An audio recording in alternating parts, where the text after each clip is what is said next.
What if I told you that in one of the most powerful countries on earth, there are Catholics who still pray in secret, gather in silence, and risk everything just to go to Mass? What if I told you that while bright cities rise, trains move at great speed, and cameras watch every street, there are still people hiding rosaries in drawers, whispering prayers behind locked doors, and teaching their children about Jesus in secret? Stay with me till the very end, because this story is not just about fear. It is about courage, loyalty, and a faith that refused to die, even when the world thought it would disappear. To understand the secret Catholic Church in China, we need to go back many years. Catholic faith did not begin in China in our time. It arrived long ago, through missionaries, priests, sisters, and local believers who gave their lives to build churches, schools, and small Christian communities.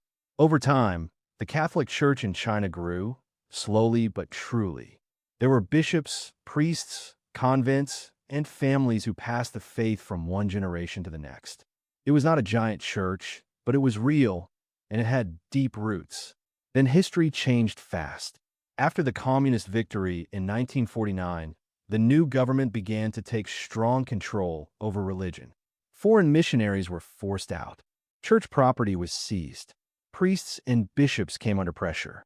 The message was clear: no group in China could be loyal to any power outside the country. And for Catholics, that created a painful problem because their faith included loyalty to the Pope in Rome. Soon, a split began to form. On one side was the state-approved Catholic Church, which the government allowed to exist under its own rules. On the other side was the underground church, made up of Catholics who believed they could not separate themselves from the Pope and still remain fully faithful to the Catholic Church. These believers did not see themselves as rebels.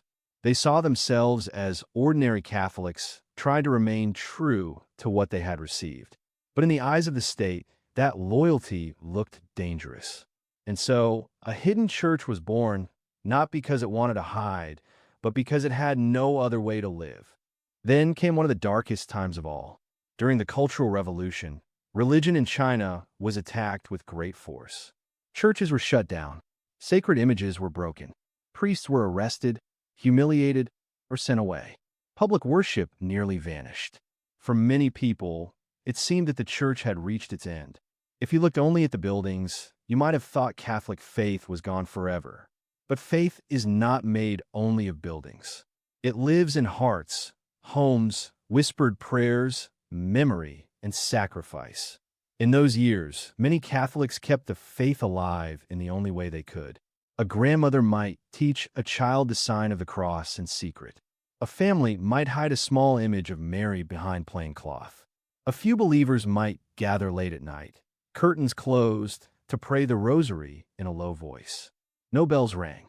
No choir sang. No public feast day could be held with joy. But the faith did not die. It went underground, deeper than before. This is what makes the story of the Catholic Church in China so powerful. It survived not because it had safety, money, or freedom. It survived because ordinary people refused to let go. Think about that.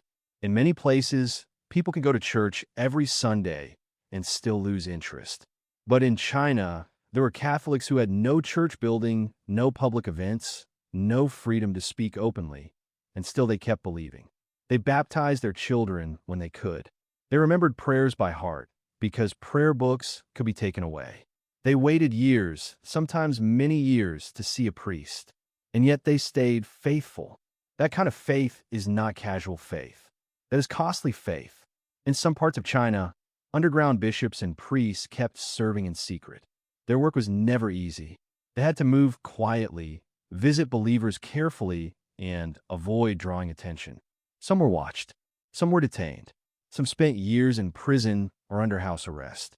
Some disappeared from public life for long periods. But still, they kept going. A priest might travel at night to hear confessions in a village home. A bishop might celebrate Mass in a room with covered windows. The Eucharist, the heart of Catholic life, was offered not in great cathedrals, but in hidden places with the same deep holiness. That is one of the striking truths of this story. The beauty of the church did not depend on size, fame, or comfort. It's shown in secrecy, in hunger for God, and in quiet endurance. Many people outside China imagine the underground church as one simple, united group, but the truth is more human and more painful. Life for Chinese Catholics has often been full of hard choices. Some worship in government-approved churches and still try to remain faithful to Catholic teaching. Others refuse to join those churches because they fear too much control by the state. Some families are divided. Some priests face pressure from both sides. Some believers simply want the sacraments and a place to pray without getting caught in politics. So this is not a story with easy heroes and easy villains at every step. It is a story of real people trying to stay faithful inside a system that often makes faith costly and confusing. Even so, the underground church became a sign of resistance, not through violence, but through refusal to surrender the soul. It said, in effect, you may control our buildings, our schedules, our papers, and our public life, but you do not own our conscience. That is why this story matters far beyond China. It asks a question every believer must face in some form. What happens when comfort is taken away? What remains when faith costs something? In China, many Catholics answered with their lives. Not always through death, though some did die for the faith, but through years of pressure, silence, loss of work, detention, and fear. They paid in time, in peace, and in tears. And yet, this is not only a story of suffering. It is also a story of hidden joy. Imagine a child receiving First Communion after months of careful preparation in secret.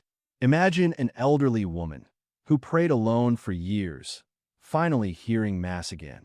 Imagine a small room full of believers singing softly so neighbors will not hear, and yet every person in that room knows they are part of something greater than fear.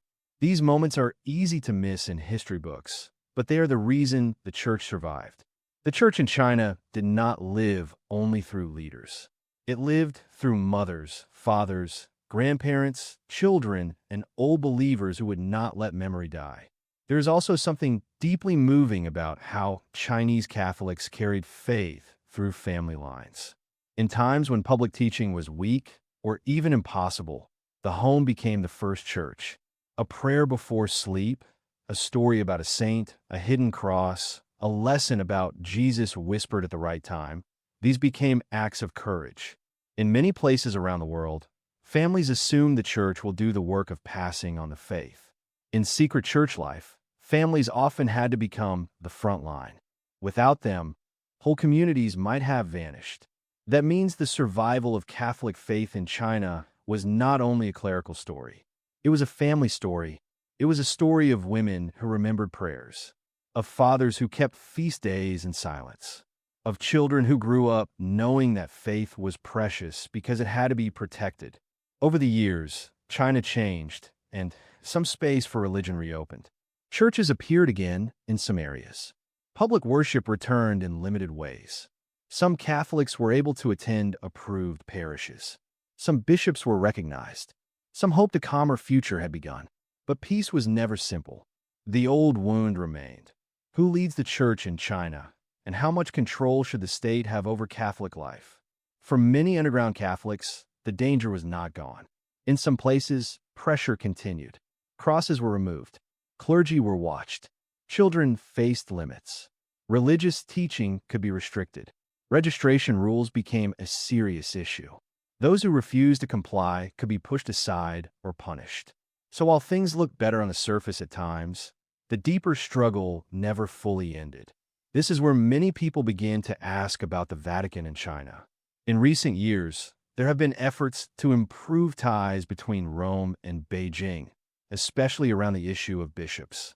Some saw this as a hopeful step, a way to heal the divide and protect the church's future.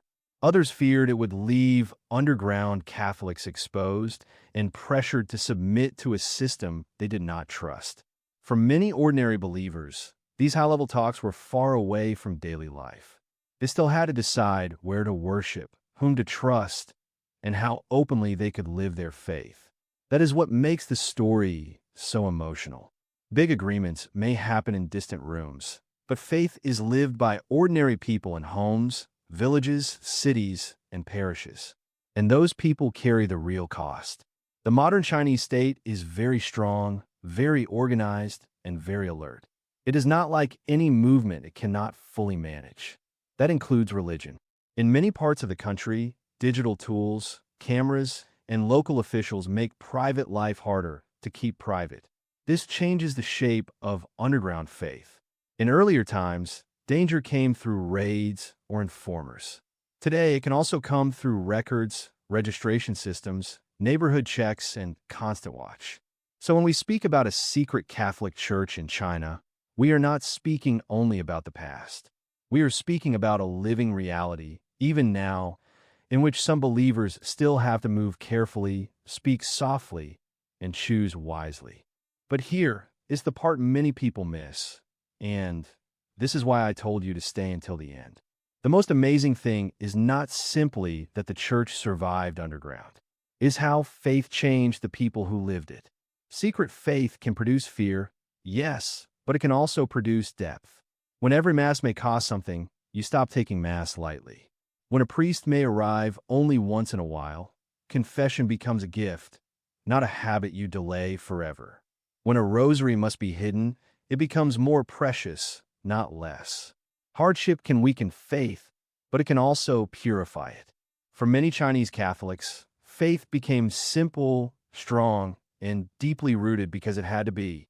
There are stories, many quiet stories, of priests who spent years in prison and came out still faithful, of bishops who refused to abandon their people, of lay Catholics who protected clergy at great risk, of villages where the faith survived because one old believer kept teaching children after everyone else gave up.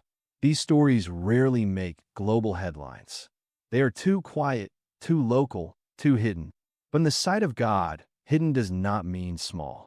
In fact, the underground church in China may be one of the clearest signs in our time that the church is strongest where it looks weakest.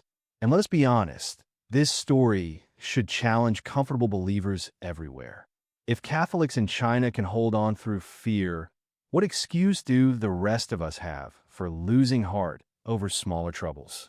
If they can treasure the Eucharist when access is limited, why do so many act bored when churches are open?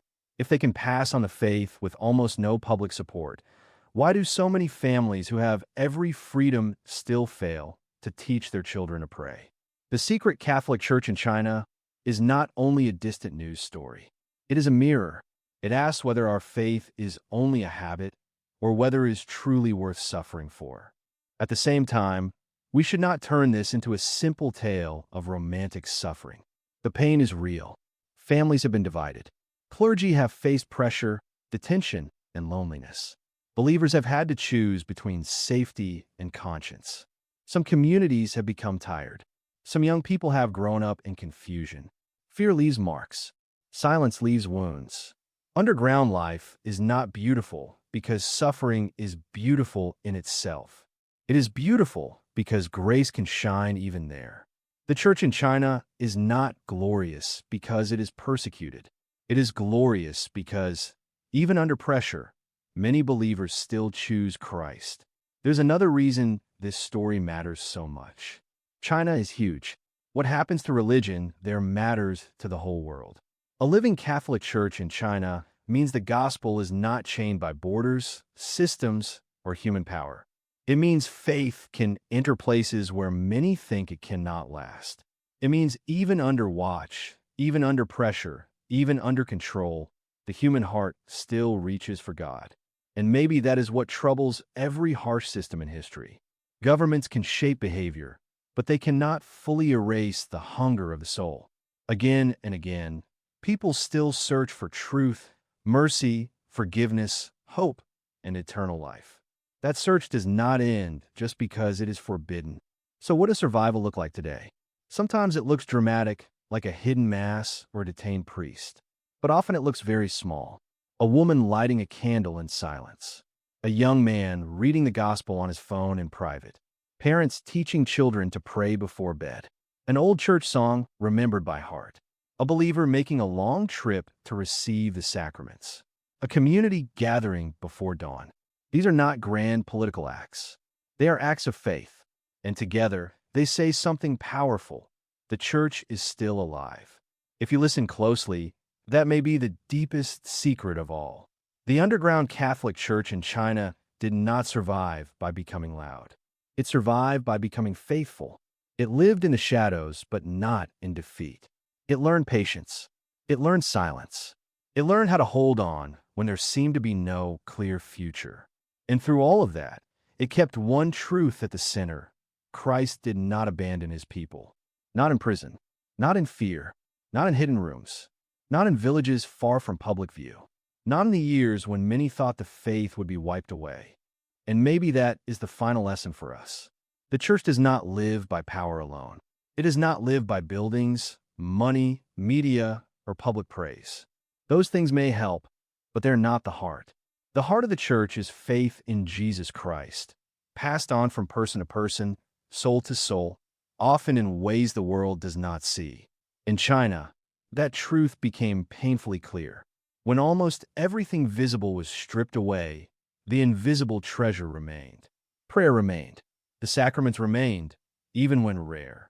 The love of Christ remained. Loyalty remained. Hope remained. So the next time you hear the words, the secret Catholic Church in China, do not imagine only hidden rooms and danger, though those are real. Think also of brave mothers, tired priests, faithful old women, careful fathers, and children learning prayers in whispers. Think of candles lit in silence.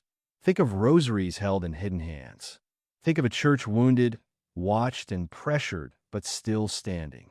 Because that is the real story. Faith survived underground not by accident, not by ease, and not by human strength alone, but because people believed that Christ was worth everything. And if this story moved you, carry it with you. Remember the Catholics who worship in freedom too easily, and those who worship in secret with great cost are part of the same church. Pray for the believers in China. Pray for priests, bishops, families, and young people. Pray for courage, wisdom, protection, and peace. And remember this above all: when faith survives in silence, it speaks louder than any empire. That is the secret Catholic Church in China, hidden from many eyes, but never hidden from God.